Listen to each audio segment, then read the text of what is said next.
Hello everyone, I am Sunny, your physics teacher. Welcome back to my YouTube channel. Radiation के आज के इस lecture में देखो हम क्या क्या पढ़ेंगे।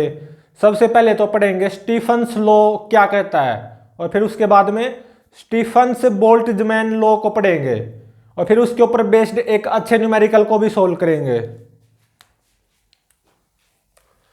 तो देखो सबसे पहले हम क्या पढ़ेंगे, स्टीफन्स लॉ ये क्या कहता है।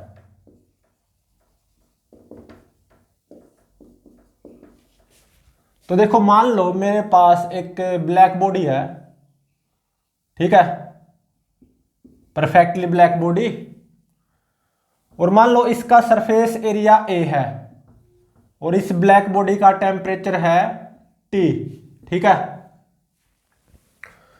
तो ये खुद के टेम्परेचर के कारण रेडिएशन को एमिट करेगी, ठीक है, बिल्कुल। तो स्टीफन्स लॉ क्या कहता है, emissive power of black body will be directly proportional to fourth power of its absolute temperature. T क्या है, इसका एब्सोल्यूट टेम्परेचर। तो स्टीफन्स लॉ क्या कहता है, emissive power of black body is directly proportional to fourth power of its absolute temperature. तो अगर मैं यहां पे इस प्रोपोर्शनलिटी साइन को हटाऊं ना, तो कांस्टेंट ऑफ प्रोपोर्शनलिटी आएगा सिग्मा, ठीक है। और सिग्मा क्या है, ये स्टीफन्स कांस्टेंट, ये है स्टीफन्स कांस्टेंट। और इस सिग्मा की वैल्यू ये कितनी है, 5.67 इंटू में 10⁻⁸ वाट पर मीटर स्क्वायर पर केल्विन की पावर 4, ठीक है।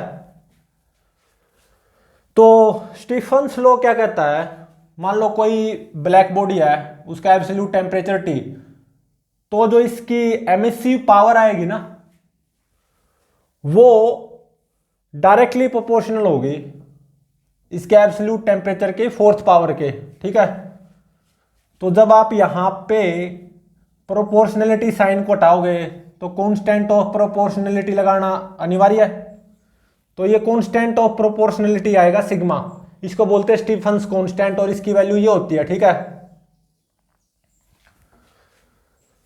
तो अब देखो emissive power of black body sigma into में टी की पावर 4 ये आई। तो अब देखो एमिसिव पावर का मतलब क्या होता है, ब्लैक बॉडी के पर यूनिट सरफेस एरिया से पर सेकंड में कितनी एनर्जी रेडिएट हो रही है, ठीक है। तो power radiated by black body वो क्या हो जाएगा, energy radiated per second from black body, ठीक है। तो बस ए से मल्टीप्लाई कर दो यहां पे, सिग्मा ए टी की पावर 4। ऐसा क्यों, क्योंकि देखो emissive power of black body का मतलब क्या है, इस ब्लैक बॉडी के पर यूनिट सरफेस एरिया से पर सेकंड में कितनी एनर्जी रेडिएट हो रही है, सिग्मा इंटू में टी की पावर 4। और power radiated by black body, इसका मतलब क्या है, ब्लैक बॉडी के सरफेस से पर सेकंड में कितनी एनर्जी रेडिएट हो रही है। तो ए से मल्टीप्लाई कर दूंगा, ए क्या है यहां पे, surface area of this black body, ठीक है, surface area of black body. तो अब देखो ब्लैक बॉडी की जो एमिसिविटी होती है वो 1 होती है, maximum of A black body, ठीक है। तो अब देखो मेरे पास कोई भी बॉडी है, जनरल बॉडी कुछ भी हो सकती है, जरूरी नहीं ब्लैक बॉडी ही हो, हाँ ब्लैक बॉडी भी हो सकती है, अदर देन ब्लैक बॉडी कोई भी हो सकती है, जनरल बॉडी, ठीक है। मेरे पास ये कोई जनरल बॉडी है, एब्सोल्यूट टेम्परेचर टी, ठीक है, और सरफेस एरिया ए, और इस बॉडी की जो एमिसिविटी है वो मान लो ई है, तो ये अपने खुद के टेम्परेचर के कारण रेडिएशंस को एमिट करेगी, बिल्कुल।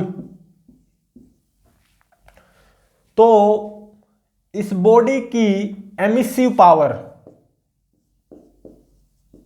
वो किसके बराबर आएगी, emissivity of this body into में emissive power of black body at same temperature, दोनों का टेम्परेचर सेम होना चाहिए है भी, ठीक है, इनटू में emissive power of black body sigma into में टी की पावर 4।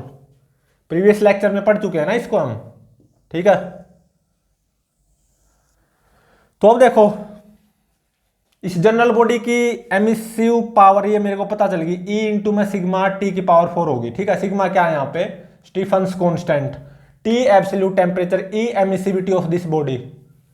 तो अब देखो power radiated by this body वो क्या होगी। अब देखो एमिसिविटी ऑफ दिस बॉडी जो कि ये आई है, इसका मतलब क्या है कि इस बॉडी के पर यूनिट सरफेस एरिया से पर सेकंड में कितनी एनर्जी रेडिएट हो रही है, और पावर रेडिएटेड का मतलब इस बॉडी के सरफेस एरिया से पर सेकंड में कितनी एनर्जी रेडिएट हो रही है। तो power radiated of this body वो क्या हो जाएगी, बस यहां पे सरफेस एरिया से मल्टीप्लाई कर दो, ई सिग्मा ए टी की पावर 4, ठीक है। तो ये आ गई power radiated by this body, ठीक है। तो अब देखो मेरे पास जनरल बॉडी ही है जिसका एब्सोल्यूट टेम्परेचर T, ठीक है, और मान लो सराउंडिंग है, सराउंडिंग का टेम्परेचर Ts ये फिक्स है, ठीक है, सराउंडिंग का टेम्परेचर तो फिक्स होगा। अब जनरल बॉडी के लिए ही हम देखो एक और चीज पढ़ेंगे। तो देखो ये बॉडी सराउंडिंग से रेडिएशन को एब्जॉर्ब भी करती है, हाँ रेडिएट तो करती है अपने खुद के टेम्परेचर के कारण अपने अंदर से रेडिएशन को, लेकिन सराउंडिंग से एब्जॉर्ब भी करती है, ठीक है। और इस बॉडी की जो एब्जॉर्बटेंस है वो मान लो A है, ये क्या है एब्जॉर्बटेंस, ठीक है। तो सिमिलरली इसके सिमिलर जो यहां पे absorbed power of this body वो क्या आ जाएगी, एमिसिविटी की जगह एब्जॉर्बटेंस का यूज हो जाएगा। सिमिलरली ए सिग्मा कैपिटल ए टी की पावर 4, कैपिटल ए यहां पे क्या है surface area of this body, ठीक है। तो मैंने कोई भी बॉडी मानी है जिसका absorptance a small a, surface area A, absolute temperature T, तो सराउंडिंग का टेम्परेचर Ts जो कि फिक्स होता है।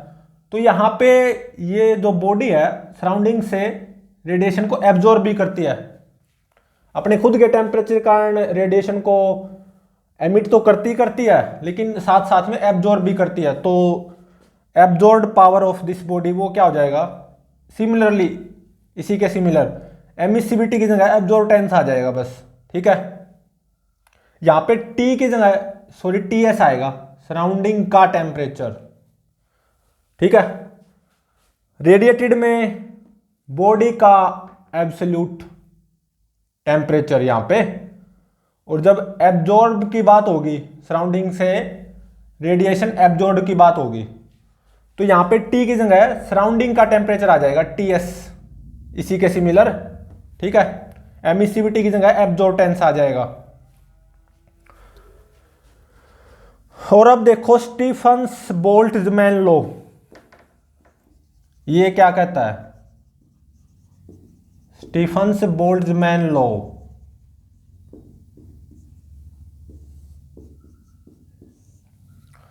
तो देखो, मान लो मेरे पास कोई बॉडी है, जनरल बॉडी, ब्लैक बॉडी भी हो सकती है, ठीक है, जिसका एब्सोल्यूट टेम्परेचर T और surface area A, emissivity small e, absorptance small a, ठीक है, और सराउंडिंग, ये सराउंडिंग होगी, सराउंडिंग का टेम्परेचर Ts जो कि फिक्स रहेगा, ठीक है। तो अब देखो स्टीफन्स बोल्ट्जमैन लॉ क्या कहता है, मान लो T Ts से ज्यादा है, T is greater than Ts, तो देखो इन दोनों को कंबाइन करूंगा मैं यहां पे, रेडिएशन एमिट को भी और रेडिएशन एब्जॉर्ब फ्रॉम सराउंडिंग्स को भी, ठीक है। अगर T Ts से ज्यादा है तो, और मेरे को यह भी पता है फ्रॉम प्रीवियस लेक्चर, एमिसिविटी ओ किसके बराबर होती है, एब्जॉर्बटेंस के बराबर मैग्नीट्यूड में, ठीक है। तो यहां पे एब्जॉर्बटेंस की जगह स्मॉल e एमिसिविटी का भी यूज कर सकता हूं, क्योंकि मैग्नीट्यूड में एमिसिविटी एब्जॉर्बटेंस के बराबर होती है, emissivity of body is equal to absorptance of body magnitude में, ठीक है। वैसे तो डेफिनेशन अलग अलग होती है। तो देखो मेरे पास बॉडी का एब्सोल्यूट टेम्परेचर T और सराउंडिंग का टेम्परेचर Ts जो कि फिक्स होता है, बॉडी का surface area A, emissivity E, एब्जॉर्बटेंस A। Previous lecture में हमने सीखा था कि एमिसिविटी एब्जॉर्बटेंस के बराबर होती है मैग्नीट्यूड में, और मान लो T Ts से ज्यादा है, और इन दोनों को कंबाइन करूंगा, रेडिएशन एमिटेड को भी और रेडिएशन एब्जॉर्ब फ्रॉम सराउंडिंग को भी, ठीक है। तो क्या power radiated by this body वो ज्यादा नहीं आएगी absorb power from surrounding by body, तो पावर रेडिएटेड बाय बॉडी वो ज्यादा हो जाएगी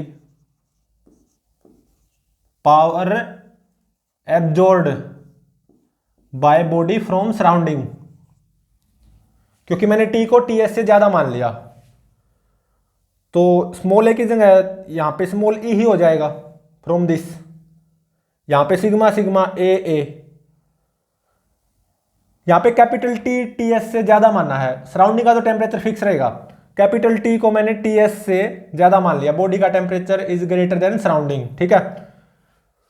तो power radiated by body will be greater than power absorbed bye body from surrounding. तो कुल मिला के नेट, अगर मैं नेट बात करूं, तो नेट अगर मैं बात करूं इस बॉडी से पावर रेडिएट होगी, तो net power radiated by body वो क्या आ जाएगी, power radiated by body minus power absorbed bye body from surrounding, ठीक है।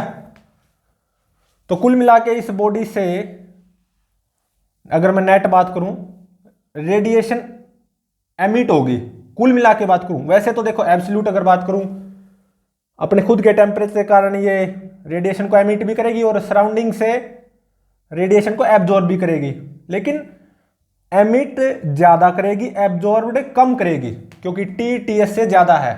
तो कुल मिला के इस बॉडी से पावर रेडिएट होगी, नेट पावर रेडिएट वो क्या हो जाएगा, power radiated by body minus power absorbed by body, ठीक है। तो देखो ये किसके बराबर आ गया, E सिग्मा a T की पावर 4 माइनस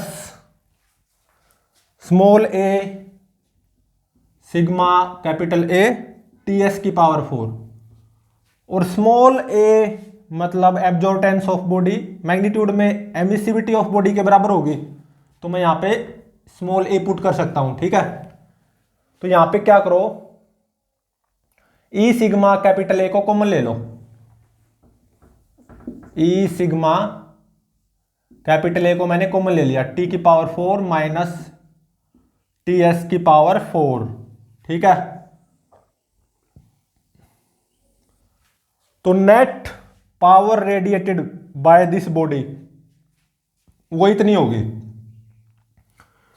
तो कुल मिला के अगर मैं नेट बात करूं ना, इस बॉडी से हीट एनर्जी निकलेगी तो इस बॉडी का टेम्परेचर कम होता जाएगा, कम होता जाएगा, कम होता जाएगा, और काफी टाइम बाद at T is equal to infinity इस बॉडी का टेम्परेचर घटता घटता सराउंडिंग के टेम्परेचर के बराबर हो जाएगा, ठीक है। At T is equal to infinity इस बॉडी का टेम्परेचर घटता घटता टी एस के बराबर हो जाएगा।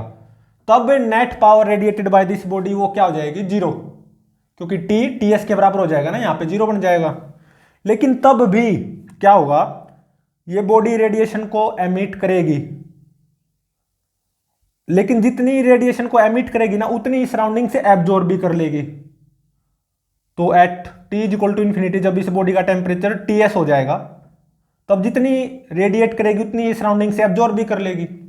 तो temperature T is equal to infinity मतलब काफी लंबे समय पश्चात इसका सराउंडिंग के टेम्परेचर के बराबर ही रहेगा, ठीक है, क्योंकि net power radiated by this body वो जीरो कब होगी, जब इसका टेम्परेचर घटता घटता घटता घटता सराउंडिंग के टेम्परेचर टी एस के बराबर हो जाएगा, ठीक है, तब फिर टी एस ही रहेगा, ठीक है, इस बॉडी का टेम्परेचर।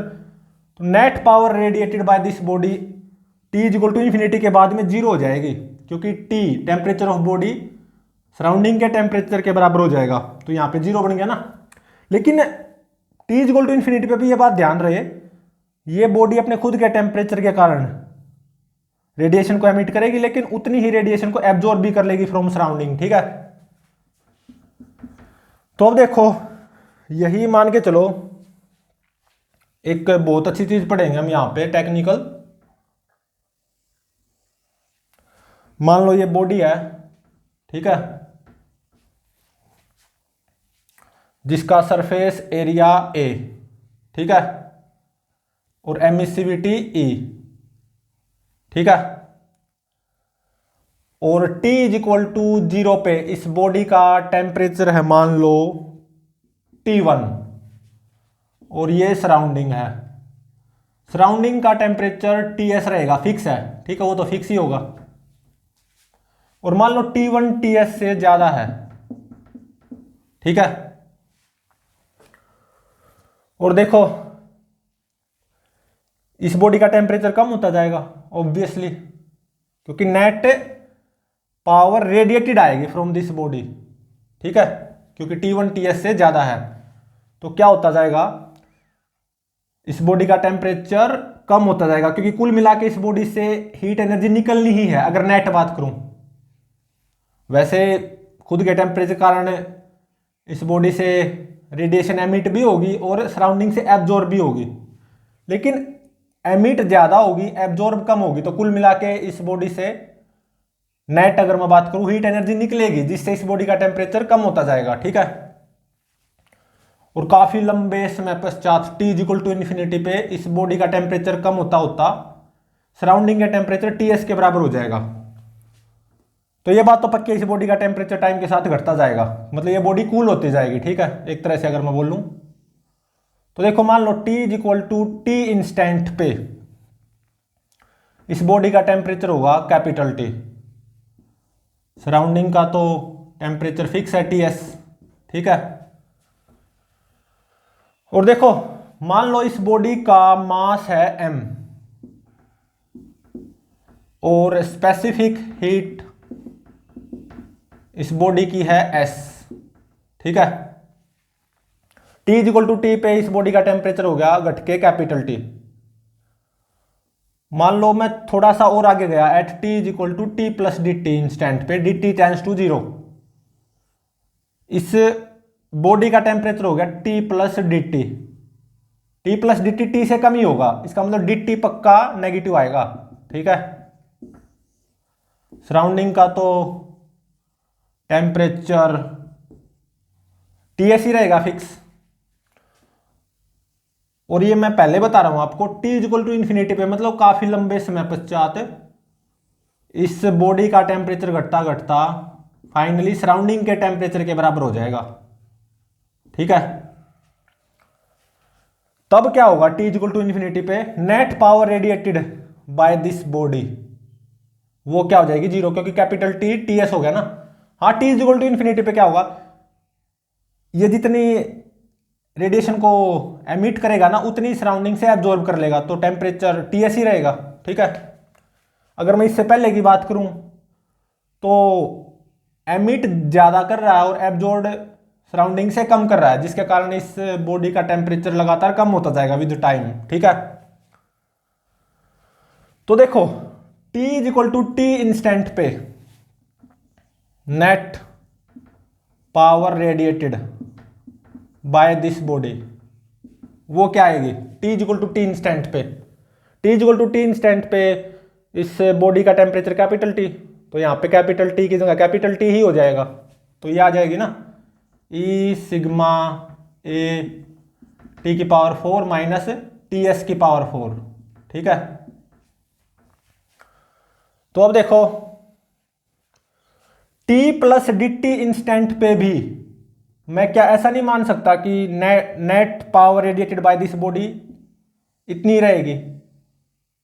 ठीक है, क्योंकि dt time interval very small है, टेंड्स टू 0, तो यहां से यहां तक dt टाइम इंटरवल में इस बॉडी से कितनी हीट निकलेगी या कितनी हीट एनर्जी निकलेगी, dq, वो क्या हो जाएगा, this net power radiated by this body into में dt E sigma A T की पावर 4 माइनस TS की पावर 4 इंटू में dt।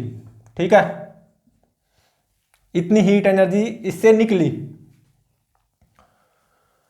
तो ये किसके बराबर होगा, m एस स्पेसिफिक हीट और दिस टेम्परेचर माइनस दिस, क्योंकि ये ज्यादा टेम्परेचर है और ये कम, क्योंकि dt ये नेगेटिव आएगा पक्का, क्योंकि ये बॉडी कूल होती जाएगी ना टाइम के साथ, तो T minus T plus dt, तो ये कितना आ गया, minus dt, decrease in temperature यहां से यहां तक बॉडी के टेम्परेचर में डिक्रीज कितना आएगा, माइनस dt, ये dt नेगेटिव आएगा तो नेगेटिव नेगेटिव पॉजिटिव हो जाएगा। ठीक है, तो देखो यहां से माइनस dt बाय में d स्मॉल t, मतलब rate of cooling of this body, ये कितना आएगा, E सिग्मा A बाय में ms। ठीक है, इंटू में t की पावर 4 माइनस TS की पावर 4। तो देखो d capital T divided by d small t ये नेगेटिव आएगा, क्योंकि मेरे को पता है कि टाइम के साथ इस बॉडी का टेम्परेचर कम होता जाएगा, लेकिन मुझे रेट ऑफ कूलिंग चाहिए। ठीक है, तो minus minus plus, negative into में नेगेटिव पॉजिटिव हो जाए, इसलिए मैंने आगे माइनस साइन लिया है। ठीक है, अगर मुझे रेट ऑफ कूलिंग चाहिए, minus D capital T divided by D small T, ये क्या होगी, rate of cooling of this body. ठीक है, तो जैसे जैसे इस बॉडी का टेम्परेचर कम होता जाएगा, रेट ऑफ कूलिंग वो क्या होता जाएगा, यहां से देख लो, कम होती जाएगी रेट ऑफ कूलिंग, क्योंकि ये टेम्परेचर कम होता जाएगा ना, कैपिटल टी, हाँ still capital T T S से ज्यादा है, लेकिन टाइम के साथ इस बॉडी का टेम्परेचर कम होता जाएगा ना, तो rate of cooling will decrease with time.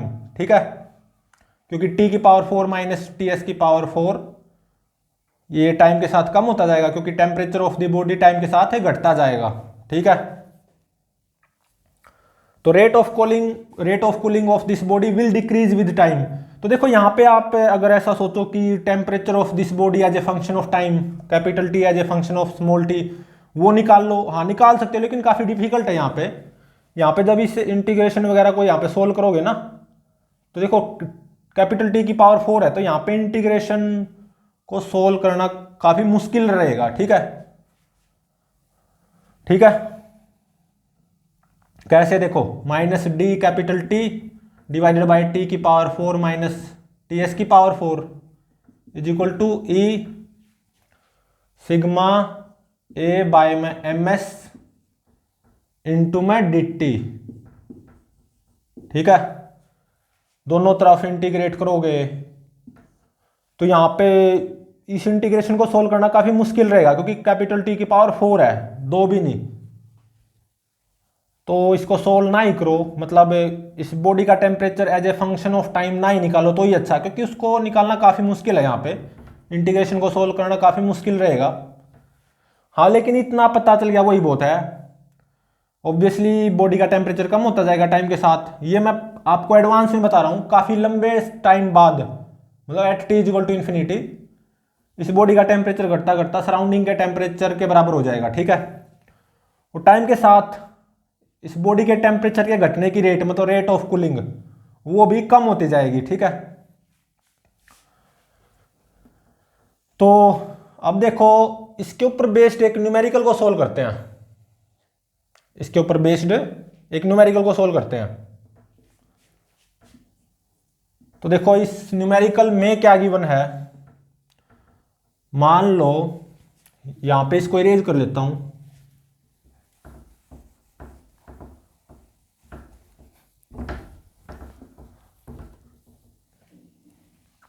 इसी के ऊपर बेस्ड न्यूमेरिकल को सोल्व करेंगे। तो सबसे पहले देखो इस न्यूमेरिकल में क्या गिवन है।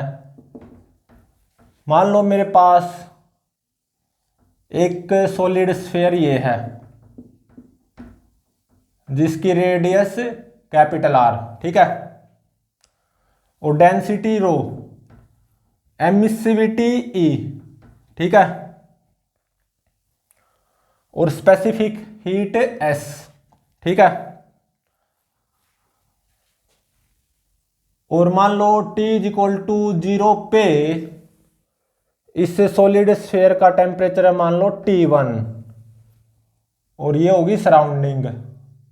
सराउंडिंग का टेम्परेचर फिक्स है Ts। ठीक है,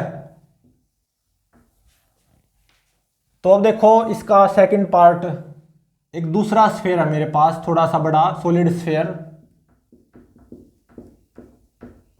जिसकी रेडियस है 2r। ठीक है, इसकी डेंसिटी भी रो है, एमिसिविटी भी ई, और स्पेसिफिक हीट वो भी एस। ठीक है, और T इज इक्वल टू 0 पे इस सॉलिड स्फीयर का, मतलब बड़े वाले सॉलिड स्फीयर का टेम्परेचर भी क्या है T1, और ये सराउंडिंग, सराउंडिंग का टेम्परेचर Ts फिक्स। ठीक है, और मान लो T1 Ts से ज्यादा है, तो यहां पे क्या है, इन दोनों का टेम्परेचर टाइम के साथ घटता जाएगा ऑब्वियसली। ठीक है, काफी लंबे समय पश्चात इसका टेम्परेचर सराउंडिंग के टेम्परेचर Ts के बराबर हो जाएगा, इसका भी टेम्परेचर सराउंडिंग के टेम्परेचर Ts के बराबर हो जाएगा। लेकिन यहां पे आपको यह बताना, रिलेटिवली सबसे पहले ठंडा कौन होगा, छोटा स्फीयर या बड़ा स्फीयर? सबसे पहले ठंडा कौन होगा, मतलब ये तो बात पक्की है, दोनों का टेम्परेचर घटता घटता घटता घटता फाइनली काफी लंबे समय पश्चात दोनों का टेम्परेचर सराउंडिंग के टेम्परेचर Ts के बराबर आना है। लेकिन किसका सबसे पहले आएगा टेम्परेचर Ts? ठीक है, तो पहले ठंडा कौन होगा ये पता लगाना है, कौन सा स्फीयर होगा, छोटा या बड़ा। तो अब देखो रेट ऑफ कूलिंग देखो, T इज इक्वल टू 0 पे ही चेक कर लो, वहीं से अंदाजा हो जाएगा, क्योंकि T इज इक्वल टू 0 पे दोनों का टेम्परेचर सेम है ना, T1 कैपिटल T1। ठीक है, तो यहाँ पे कैपिटल T की जगह क्या हो जाएगा, कैपिटल T1, तो ये तो दोनों के लिए कॉमन हो जाएगा। Ts सराउंडिंग का टेम्परेचर भी दोनों के लिए कॉमन हो जाएगा। तो रेट ऑफ कूलिंग में देखो एमिसिविटी वो भी दोनों की सेम है, और ये सिग्मा तो है स्टीफन कांस्टेंट। ठीक है, और स्पेसिफिक हीट वो भी दोनों की सेम ही है, सेम गिवन है दोनों स्फीयर की। ठीक है, तो ई सेम, सिग्मा तो स्टीफन कांस्टेंट, ठीक है, और एस सेम, तो A by M rate of cooling minus D T by D small T, वो किसके डायरेक्टली प्रोपोर्शनल आएगा, एक तरह से ए बाय में एम में, क्योंकि बाकी चीजें तो टी इक्वल टू 0 पे अगर मैं बात करूं, टी इक्वल टू 0 से अंदाजा हो जाएगा, टी इक्वल टू 0 पे रेट ऑफ कूलिंग चेक कर लो, जिसकी ज्यादा होगी वो जल्दी ठंडा होगा, ठीक है। तो टी इक्वल टू 0 पे दोनों का टेम्परेचर सेम होगा T1, तो ये कॉमन हो जाएगा, टीएस सराउंडिंग का टेम्परेचर सेम ही है टीएस, एमिसिविटी दोनों स्फीयर की सेम, सिग्मा स्टीफन कांस्टेंट है, ये स्पेसिफिक हीट दोनों स्फीयर की सेम दे रखी है। तो टी इक्वल टू 0 पे रेट ऑफ कूलिंग चेक कर लो, वो किसके डायरेक्टली प्रोपोर्शनल आएगी, surface area divided by mass, ठीक है।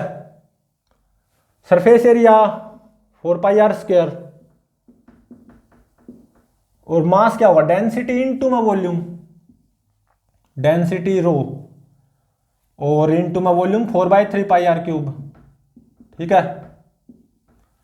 तो 4π से 4π कैंसल, तो कुल मिला के ये 1/r आ जाएगा, directly proportional to 1/r, 1/r। तो देखो जिसकी रेडियस कम होगी उसकी रेट ऑफ कूलिंग क्या होगी, ज्यादा होगी। तो रेडियस कम किसकी होगी, छोटे स्फीयर की, तो छोटे स्फीयर की रेट ऑफ कूलिंग क्या होगी, ज्यादा होगी एज कंपेयर टू बड़ा स्फीयर। तो पहले ठंडा कौन होगा, ऑब्वियसली छोटा स्फीयर, छोटा स्फीयर पहले ठंडा होगा, दोनों कूल होते जाएंगे, बिल्कुल दोनों का टेम्परेचर कम होता जाएगा, ये भी ठीक है। काफी लंबे समय पश्चात दोनों का टेम्परेचर घटता घटता सराउंडिंग का टेम्परेचर टीएस के बराबर भी होना है। लेकिन रिलेटिवली कौन सबसे पहले सराउंडिंग के टेम्परेचर पे पहुंचेगा इन दोनों में, छोटा स्फीयर, ठीक है। छोटा स्फीयर पहले ठंडा होगा क्योंकि इसकी रेट ऑफ कूलिंग छोटे स्फीयर की ज्यादा आएगी, क्योंकि rate of cooling inversely proportional to radius आई ना, तो छोटा स्फीयर पहले ठंडा होगा, ठीक है। तो ये था इसके ऊपर बेस्ड अच्छा न्यूमेरिकल। तो प्लीज चैनल को लाइक शेयर और सब्सक्राइब जरूर करें।